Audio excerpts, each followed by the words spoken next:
Amén. Vamos a ir a Santiago, Santiago y nos vamos a centrar en Santiago capítulo 5 y versículo 7. Mire lo que dice Santiago 5:7, lo voy a leer en una Biblia que se llama Ausejo. Dice esta Biblia: tened pues paciencia. Mire que debemos de tener. Fíjese que acá Santiago, que lo hemos estado estudiando, en el capítulo 1 dice: tened por sumo gozo. O sea que una de las cosas que debemos de tener es sumo gozo. Pero en el capítulo 5, versículo 7 dice: tened pues paciencia. ¿Qué cosa debemos de tener? Paciencia. Entonces dice: tened pues paciencia, hermanos, hasta la parucía del Señor. Les puse esta Biblia porque esta traduce efectivamente parucía, y las otras traducen venida. Entonces, si parucía, pues nos habla de un tiempo de presencia del Señor en esta tierra. Y dice: tened pues paciencia, hermanos, hasta la parucía del Señor. Mirad cómo el labrador espera el precioso fruto de la tierra, aguardando pacientemente hasta recibir lluvias tempranas y tardías. Aquí me voy a detener un momento, porque dice que la paciencia que nosotros debemos de tener debe ser hasta la parucía del Señor, pero nos pone como ejemplo que observemos al labrador, Ya hermano Carlos nos ponía un ejemplo del campesino, pero acá dice que observemos al labrador, cómo él espera el precioso fruto de la tierra. Pero la manera en que él espera ese precioso fruto, dice que aguarda pacientemente hasta recibir lluvias. Mire, lluvias, dos clases de lluvia: temprana y tardía. Dice que la lluvia temprana era para que la semilla pudiera germinar, y esa se daba en otoño. Pero la lluvia tardía era para que esa se daba en primavera, y era para que pudiera madurar. O sea que ahí se miran dos cosas: la temprana para germinar y la primavera para madurar. Entonces el labrador dice que espera pacientemente el precioso fruto. O sea, la labor del labrador es sembrar y deja que la naturaleza haga su trabajo y espera el precioso fruto de la tierra. Pero para ello el labrador dice que aguarda pacientemente. El labrador sabe que va a recibir, pero mientras llega el tiempo de recibir, está aguardando con paciencia, Entonces mire qué dice el versículo 8: tened paciencia vosotros también, fortaleced vuestro corazón, porque está cerca la parucía del Señor. Entonces yo veo que la paciencia, una de las cosas que nos enseña Santiago, es que va a fortalecer nuestro corazón. ¿Quiere usted que su corazón sea fortalecido? Debe de tener paciencia. Dice: porque está cerca la parucía del Señor. Primero nos habla de paciencia hasta la parucía. Quiere decir que la paciencia, toda vez iniciamos el camino de la paciencia, y debe acompañarnos hasta que haga presencia el Señor. Pero luego dice: ustedes deben fortalecer su corazón porque está cerca la parucía. O sea que la paciencia nos va a ayudar a ligarnos, nos va a ayudar a estar penetrados, a estar concentrados con la parucía del Señor. Eso me deja ver entonces que el que no tiene paciencia no va a estar pensando en la parucía del Señor. Pero el que tiene paciencia sabe que un día el Señor va a ser parucía, sabe que el Señor un día va a hacer presencia, y por eso él tiene paciencia. Entonces mire que sigue diciendo el 9: no os quejéis, hermanos, unos de otros, para no ser juzgados. Mirad que el juez ya está a la puerta, dice esta Biblia. En otra dice: está a las puertas. Entonces, fíjese que interesante, porque estamos viendo el contexto que nos muestra acá es paciencia. Y entonces resulta que el trato entre nosotros los hermanos, entre la iglesia de Cristo, de todo el mundo, entre los hermanos que estamos ahora acá presentes, pueda que de repente se desarrollen tipos de conflictos que nos van a desagradar al uno y al otro, así como las familias. ¿Qué familia hay acá que no ha tenido problemas? ¿Qué familia hay acá que no ha tenido dificultades? ¿Qué familia hay acá que no ha querido que el marido se vaya de la casa? ¿Qué familia hay acá que no ha querido que la mujer váyase? Dígame, ¿qué familia no ha tenido problemas? Todos hemos tenido problemas. Lo mismo en la iglesia. La iglesia es una familia. Es la familia espiritual y en donde posiblemente tengamos conflictos. Y entonces dice, no se quejen hermanos unos de otros. Ahora, fíjese pues, un enemigo de la fraternidad, un enemigo del amor son las quejas que podamos tener los unos de los otros. Las quejas que usted puede tener del hermano que está a su lado, del hermano que está atrás de usted, del hermano que está delante de usted. Puede que tenga queja. Va a ser difícil soportar a ese hermano si usted no desarrolla paciencia. Por eso entonces, fíjese cómo una queja nos puede desequilibrar. Porque usted debe estar compenetrado en la parucía del Señor. Usted debe estar concentrado que el Señor ha de volver. ¿Usted está esperando al Señor? ¿Lo está esperando? Entonces su mentalidad debe ser, el Señor viene pronto. Mi Señor puede aparecer hoy. Mi Señor puede aparecer mañana. Pero nos podemos encontrar con alguna queja contra un hermano. Que un hermano nos hizo algo. Que un hermano me hizo tal cosa, que un hermano me dijo tal cosa, que un hermano me contaron de él tal cosa. Eso lo puede desequilibrar a usted y dejar de pensar en la parucía del Señor. Para evitar eso, entonces dice Santiago, ¿saben qué? Tengan paciencia hasta la parucía del Señor. Y luego nos dice en el versículo 10, tomad hermanos modelo de sufrimiento y de paciencia a los profetas que hablaron en nombre del Señor.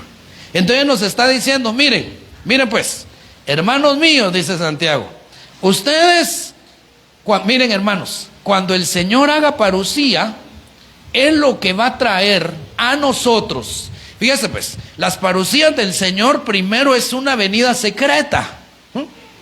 En esa venida secreta trae galardones, trae recompensas. En esa venida secreta no trae espada a Él y no viene a reunirse con el mundo entero, viene a reunirse con su amada, viene a reunirse con usted.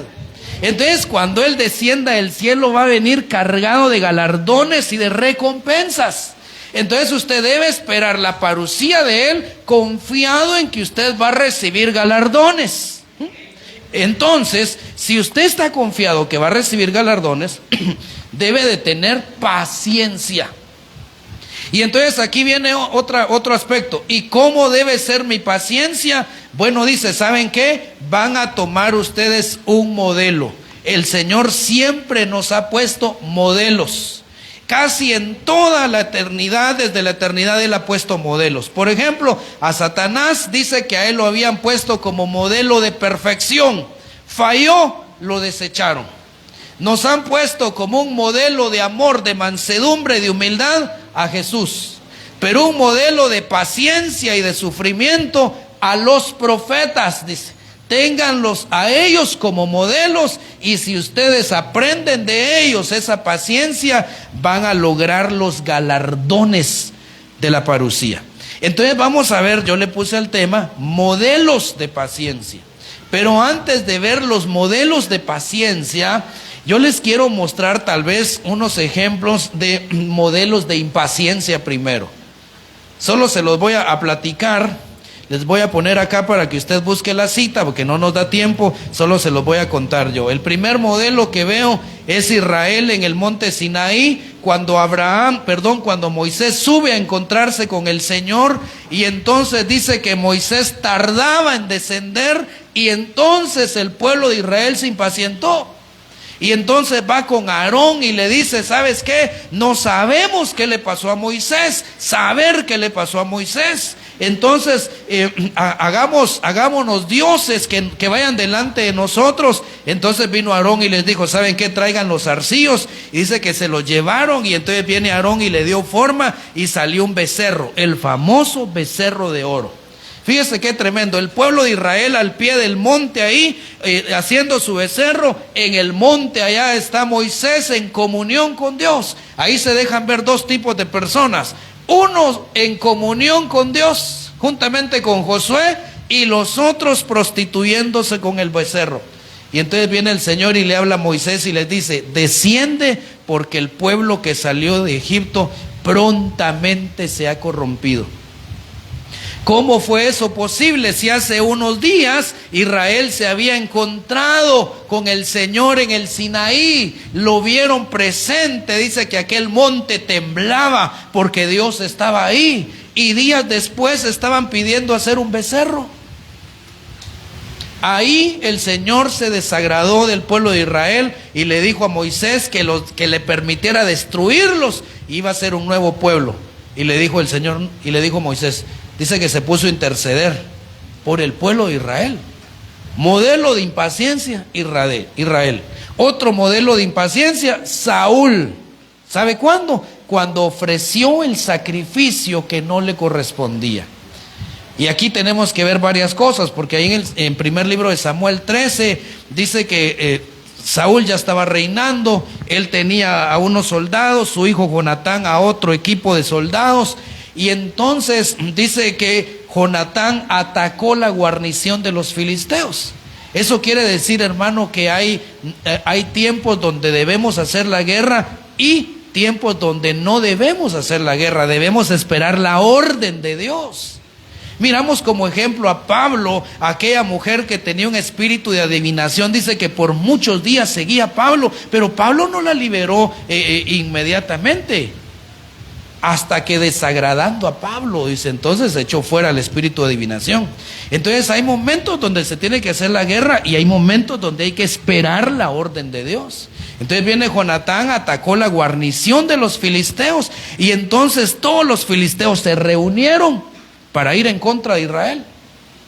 Y entonces se dio un problema. Saúl era el rey.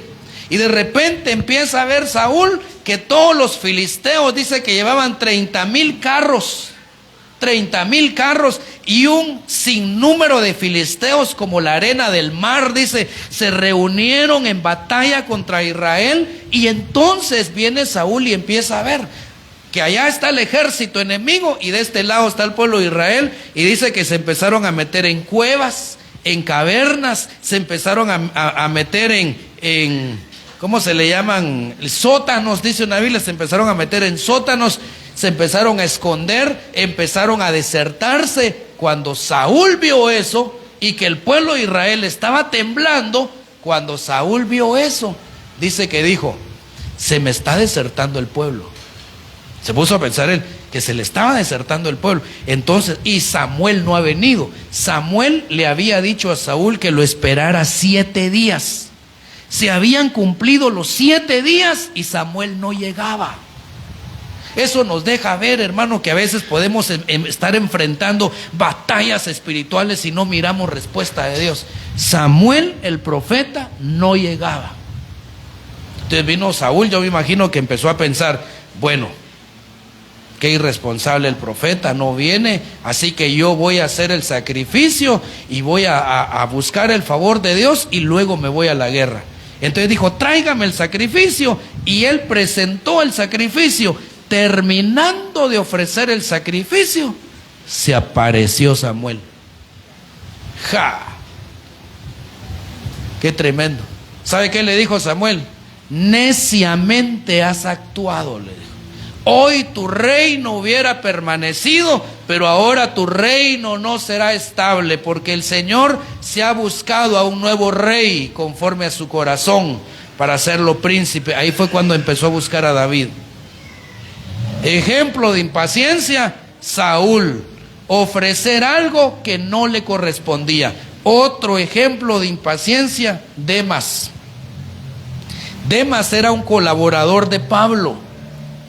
Pero cuando vio la situación como estaba, ahí con Pablo, hermano, cuando dice el apóstol Pablo, dice: en mi primera defensa ninguno estuvo a mi lado, dice, todos me desampararon, pero el Señor estuvo a mi lado y fui librado de la boca del león. Dice. En ese entonces los leones presentaban a los leones a aquellos que habían de matar, ¿verdad? Entonces cuando Demas vio eso, dijo: aquí la situación, aquí está difícil ser cristiano. Dijo Demas: no, renuncio, así que me voy a Tesalónica. Parece que Demas le gustaba el comercio. Digo, aquí está muy serio ser cristiano, mejor me voy a comerciar a Tesalónica. Desamparó a Pablo. Y entonces en la Biblia aparece Demas como un desertor. Hermano, su nombre va a aparecer tarde o temprano conforme como usted se condujo en esta tierra. Demas aparece como un desertor. Desamparó a Pablo, lo dejó. Ejemplo de impaciencia. Ahí le puse 3. Entonces regresemos acá. Tomad, hermanos, por modelo de sufrimiento y de paciencia a los profetas que hablaron en nombre del Señor.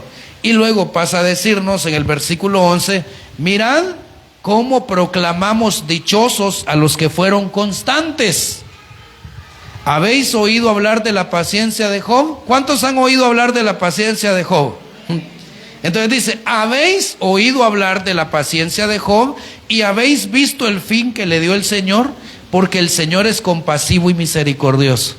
Levante su mano, diga conmigo: nuestro Señor es compasivo y misericordioso.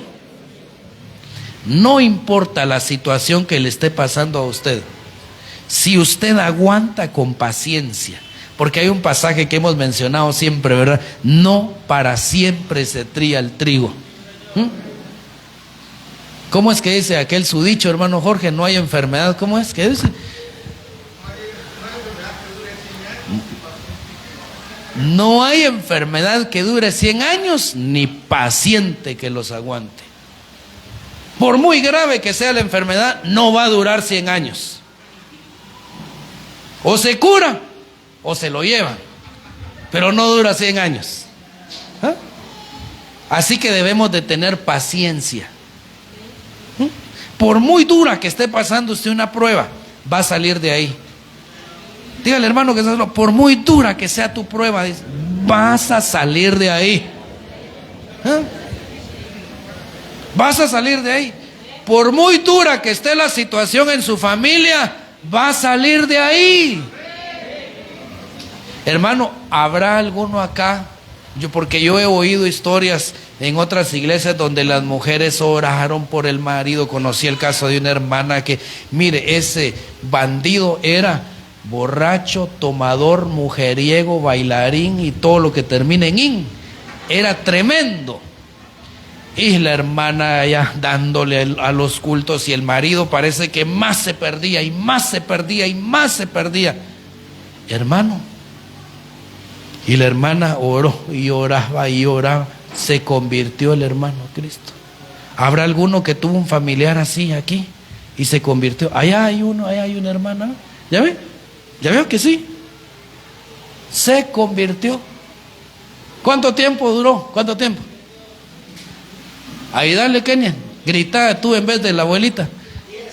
10 años. Oiga, hermano, 10 años. No duró 100.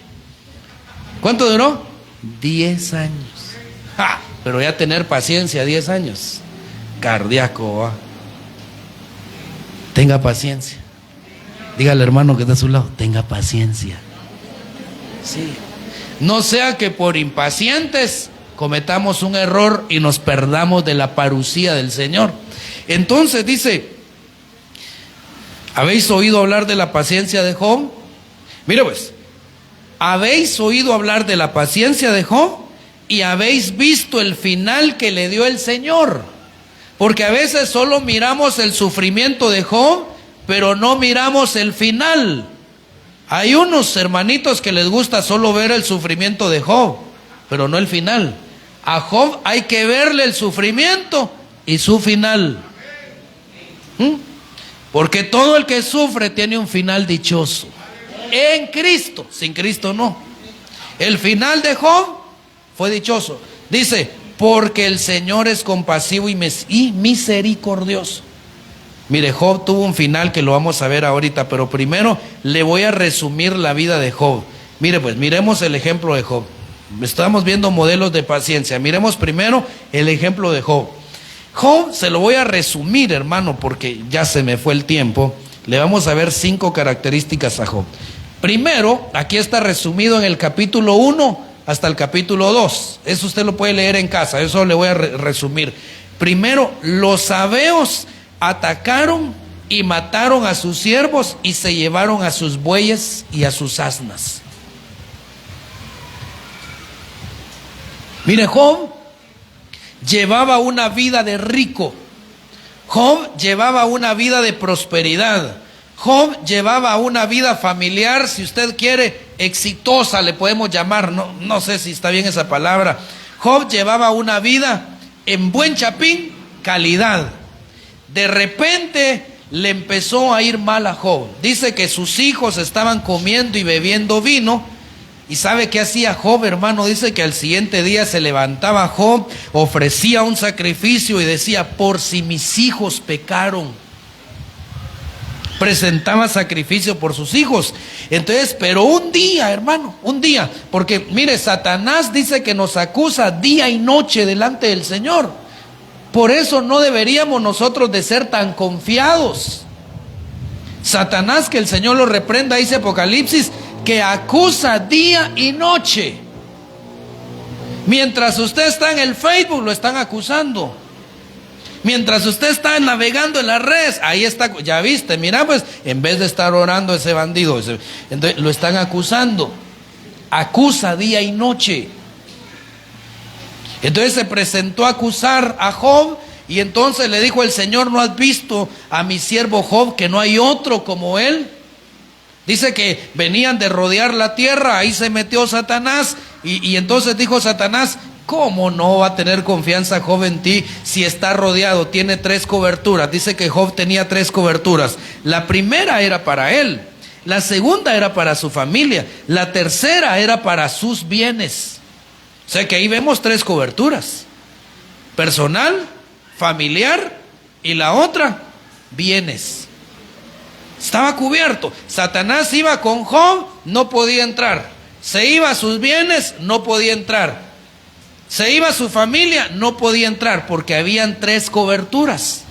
Entonces viene el Señor, le da permiso a Satanás, y entonces la primera acción que comete Satanás es que envía a los sabeos, atacan a Job, matan a los siervos de Job, y se llevan a sus bueyes y a sus asnas.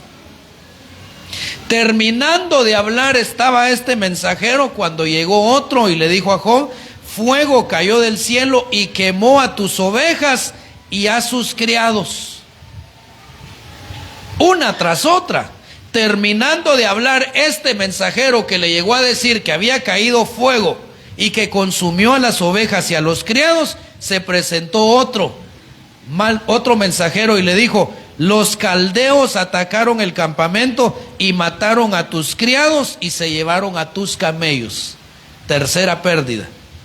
Fíjese que ahí había perdido a sus criados, a sus bueyes, a sus asnas, a sus ovejas, a sus criados. 5 pérdidas. Y luego dice, los caldeos atacaron y mataron a tus criados y se llevaron a tus camellos. 7 pérdidas. O sea que ahí ya había perdido 3 clases de siervos. Había perdido siervos de bueyes y asnas, había perdido siervos de ovejas, había perdido siervos de camellos. Y luego, en el versículo 4, terminando el 3, viene el 4 y dice, un gran viento azotó las esquinas de las casas y cayó y mató a tus hijos. Eso nos deja ver, hermano, que a veces el enemigo, fíjese que tenemos que investigar qué significan las esquinas. Los ataques del enemigo a veces van a las esquinas de las casas. Un gran viento vino sobre las esquinas y mató a tus hijos. Y entonces ahí viene Job y dice que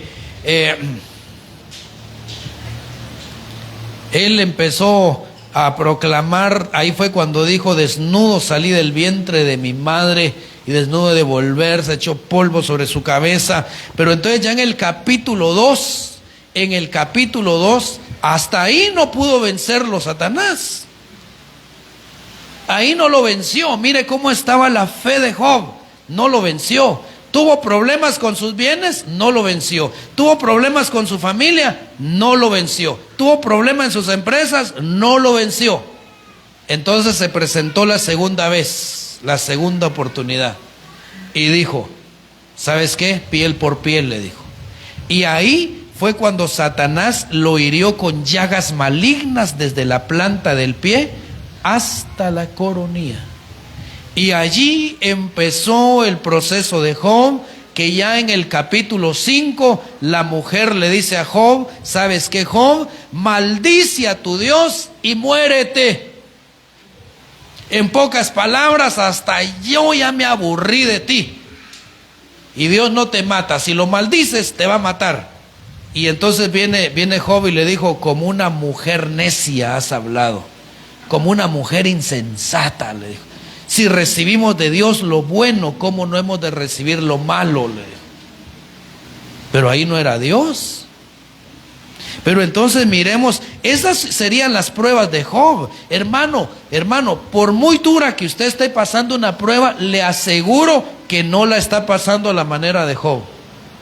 Porque dice la Escritura que Dios no dejará que seamos probados más allá de nuestras fuerzas. Y juntamente con la prueba nos da la vía de escape. Por muy dura que esté pasando una dificultad usted, o ha pasado, le aseguro que no está como Job. No ha llegado hasta ahí. Se lo puedo asegurar.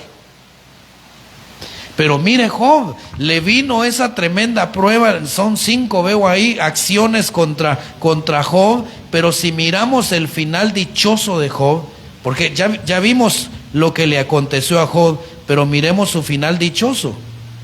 Mire qué dice. Dice, vamos a ir a Job 42. Vamos a ver.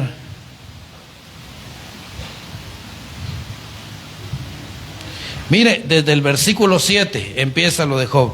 Sucedió que después que el Señor habló estas palabras a Job, el Señor dijo a Elifaz temanita: se ha encendido mi ira contra ti y contra tus 2 amigos, porque no habéis hablado de mí lo que es recto, como mi siervo Job. Por eso hemos dicho que hay que tener cuidado con el libro de Job, porque hay palabras que fueron dichas por los amigos de Job y que Dios dijo que habían hablado lo que no era recto.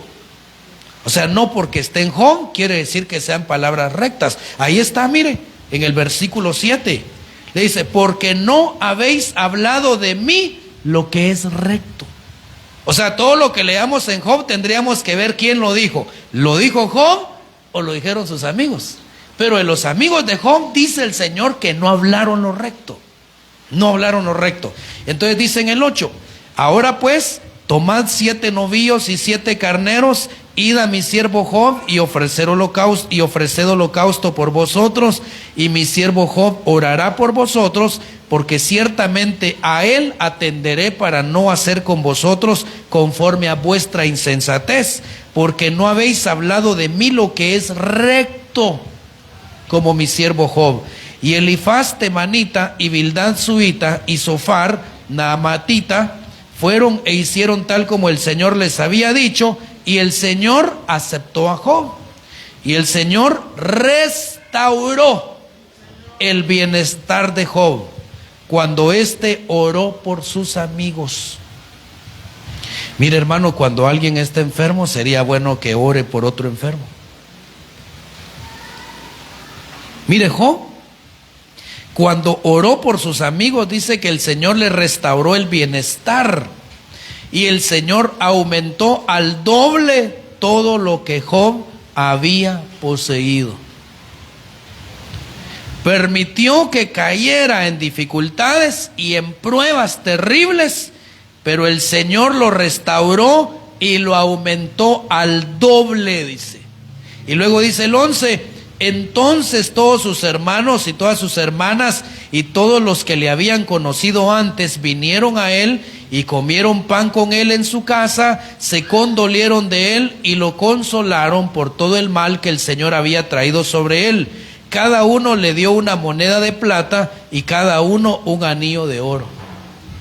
Mira, hermano, el Señor bendijo los últimos días de Job más que los primeros. Levante su mano, hermano, y diga conmigo: Padre, bendice mis últimos días más que los primeros. Aleluya, dele un aplauso al Señor.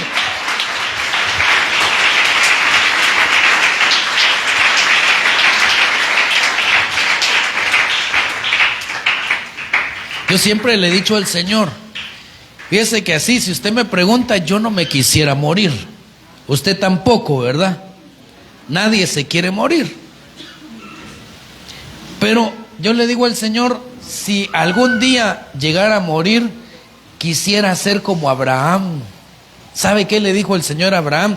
Y tú vendrás a reunirte con tus padres, le dijo, en buena vejez y en paz. Así murió Abraham, en buena vejez y en paz. Hermano, ¿sabía usted que muchos tiemblan hacia el futuro? Cuando tienen 20, 30 años piensan que nunca van a envejecer. Se sienten los reyes de la tierra. Cuando ya llegan a los 60, a los 70 empiezan a temblar. Más cuando empiezan a ver que sus hijitos no mucho los quieren y empiezan ya: ¿cuándo me va a enviar al asilo este bandido? ¿Cuándo me va a enviar al asilo de ancianos? Tiene miedo. Pero nosotros, los que estamos en Cristo Jesús, nuestros últimos días van a ser más bendecidos que los primeros. Aleluya, amén. Más que los primeros. El Señor bendijo los últimos días de Job más que los primeros. Y mire que dice: y tuvo 14,000 ovejas, 6,000 camellos, 1,000 yuntas de bueyes y 1,000 asnas. ¿Cuántos quieren tener eso que tuvo Job?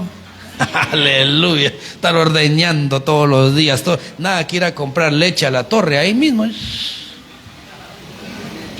Tuvo 7 hijos y 3 hijas.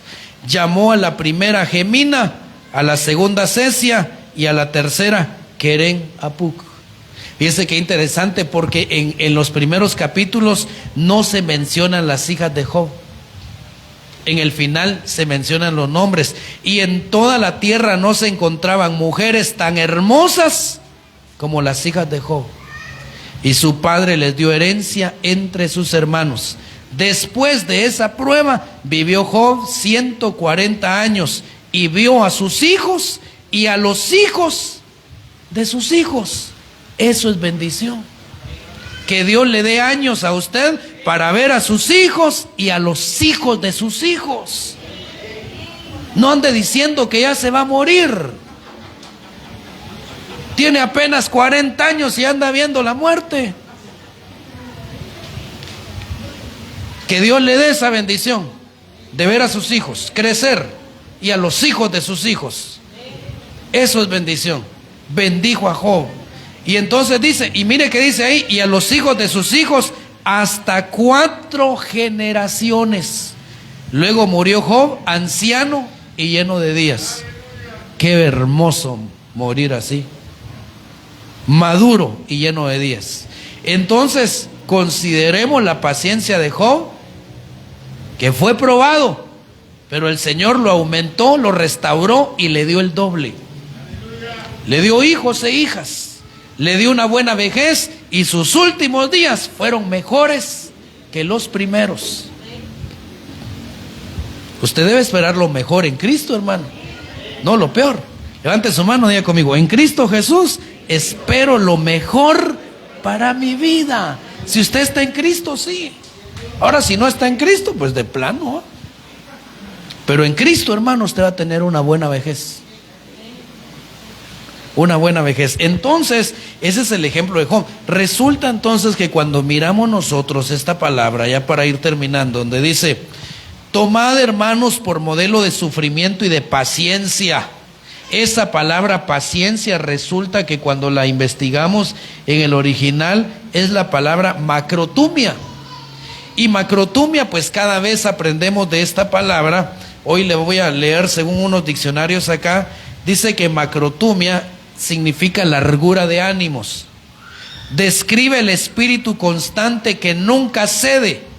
Es esa paciencia y fe que finalmente hereda las promesas. Macrotumia, es decir, paciencia, es el espíritu que podría vengarse si quisiera, pero que finalmente rehúsa hacerlo. Macrotumia significa grandeza de ánimo, longanimidad es magnánimo, generoso. La palabra bíblica describe la disposición de no perder la paciencia con otros, aunque sean difíciles de soportar. O sea que la macrotumia no solo soporta a aquellos más o menos, sino a aquellos difíciles de soportar. Macrotumia es la base de la humildad y es necesaria para perdonar. Eso quiere decir que el que no tiene macrotumia no va a aprender a ser humilde y mucho menos va a poder perdonar. Hay muchos, espero que acá no, que les cuesta perdonar. ¿Sabe por qué le cuesta perdonar? Porque no tiene macrotumia. Pero si usted le pide macrotumia al Señor, esa palabra paciencia,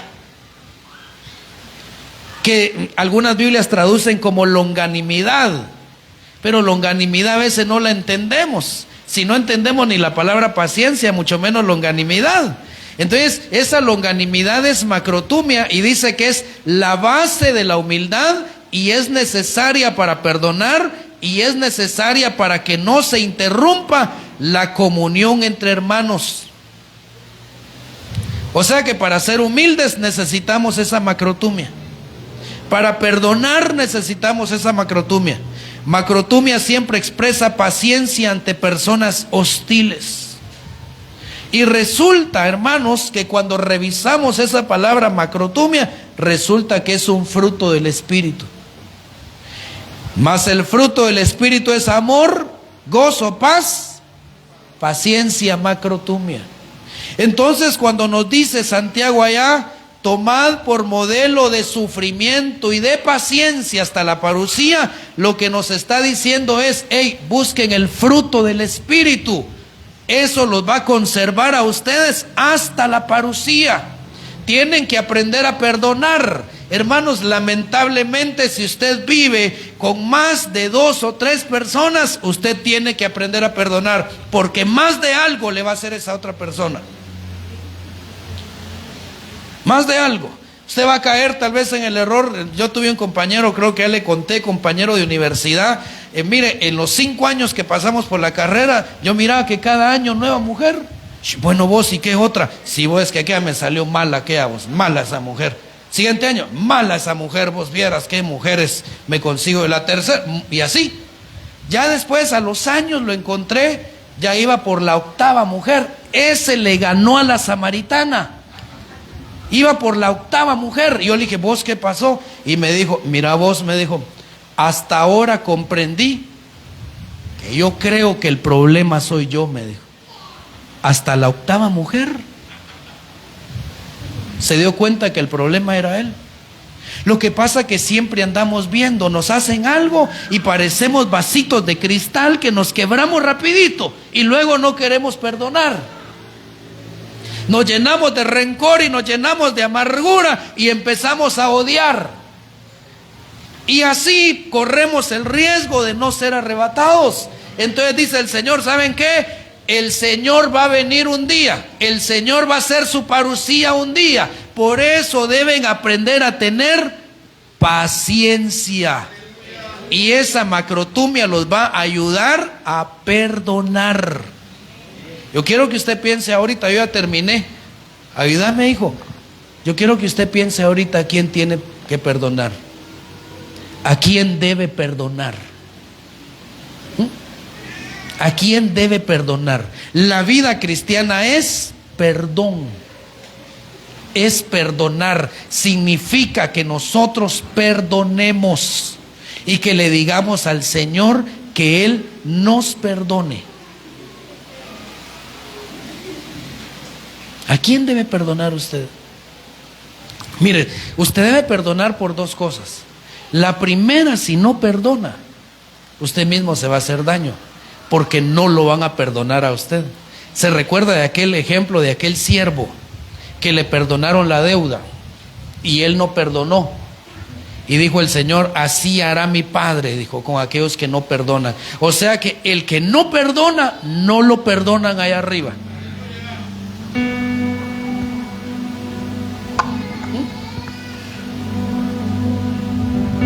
Tanto problema que a veces tenemos con esto, mire que le leí, es la base de la humildad. A veces nos vamos por la ruta del orgullo, de la grandeza, como dice Romanos 12, que nos quitemos todo sentimiento de grandeza. Dice que Dios se agrada de los humildes, pero ve de lejos a los soberbios, al orgulloso.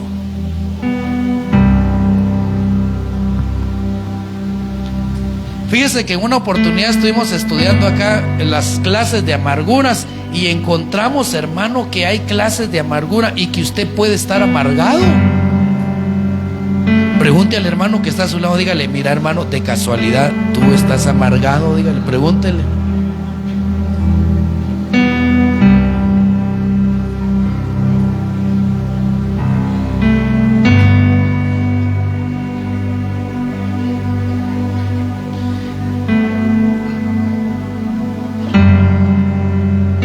Yo me preocupé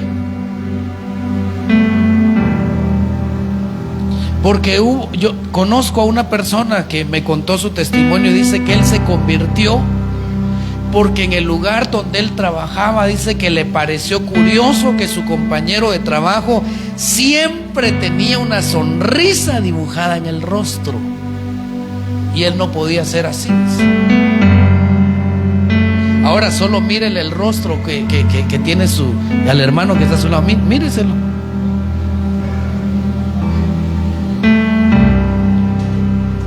Yo me preocupé una vez que me vi en el espejo porque me miro una cosa así. Porque a veces estamos solo así. Y por eso se nos dibuja esto acá. Yo ya pedí perdón por eso, ya me reconcilié.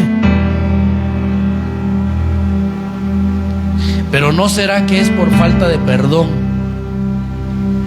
y que es falta de macrotumia?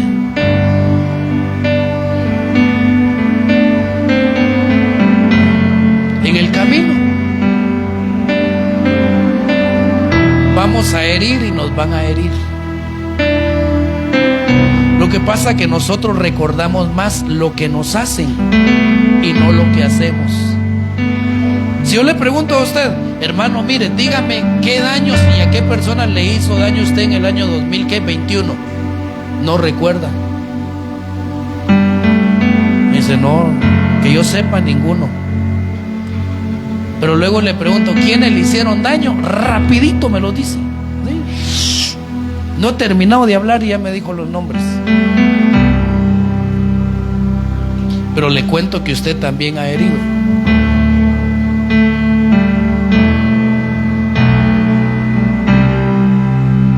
Hace un par de años recuerdo que había un hermanito que tenía quejas de algunos hermanos que los miraba supuestamente muy creídos. No hay que ser así. Pero después vino una ancianita y puso queja de ese hermano que criticaba que a otros hermanos eran creídos y que no le hablaban a los amigos de él. Puso la queja de él. ¿Y cuál es su queja, hermano? Muy creído, no me habla. Entonces resulta que la queja que él tenía de los otros hermanos, otra hermana tenía queja de él. A veces somos así.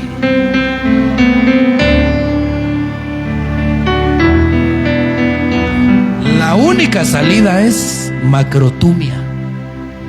Es pedirle al Señor el fruto del Espíritu. Si tenemos ese fruto del Espíritu, se nos va a hacer más fácil. Ahora entendemos por qué muchas familias fracasan, muchos matrimonios fracasan por falta de macrotumia. Porque eso no lo va a encontrar usted en ningún lado. Eso solo se lo da el Espíritu Santo. Hoy le vamos a pedir al Espíritu Santo macrotumia. Póngase de pie y pidámosle: Padre, por medio de tu Espíritu, dame macrotumia, dame paciencia, dame largura de ánimo, dame esa base de humildad que es necesaria para perdonar. Macrotumia, paciencia, macrotumia. Levante sus manos y dígale: Padre, lléname de tu Espíritu Santo. Yo necesito macrotumia, necesito paciencia, necesito. Solo aquel que se considera miserable delante del Señor es capaz de pedir, y al que pide, Dios le da. Con sus manos levantadas, dígale: Papito, dame paciencia en el nombre de Jesús. Ya todos tienen a Cristo Jesús a cabo. Si hubiese alguien que no tenga a Cristo Jesús y lo quiera recibir, pase. ¿Ya tiene a Cristo Jesús usted? ¿Quiere recibir a Cristo? No. Anda, háblale a ella, mira, mamita, esposa. Anda, háblale a ella que reciba a Jesús. Cierre sus ojos usted, cierre sus ojos. Yo quiero orar por usted primero y después le voy a ministrar macrotumia. Levante sus manos. Padre, en el nombre de Jesús, te pedimos hoy, papito, que venga el fruto del Espíritu, que venga, papito amado, esa paciencia que solo tu Espíritu Santo sabe dar. Te rogamos, papito amado, que nos llenes de tu Santo Espíritu. Dígale al Señor, hermano: lléname de tu Santo Espíritu. Padre, te estamos pidiendo, papito amado, que venga la llenura de tu Santo Espíritu. Llénanos. Permite que se manifieste tu Espíritu Santo en nosotros y seamos llenos de tu Santo Espíritu, y que podamos nosotros desarrollar esa paciencia que es base de la humildad y necesaria para perdonar. Queremos aprender a perdonar, y eso es imposible, Señor, sin ser llenos de tu Espíritu. Por tal razón te pedimos que nos llenes de tu Espíritu Santo en el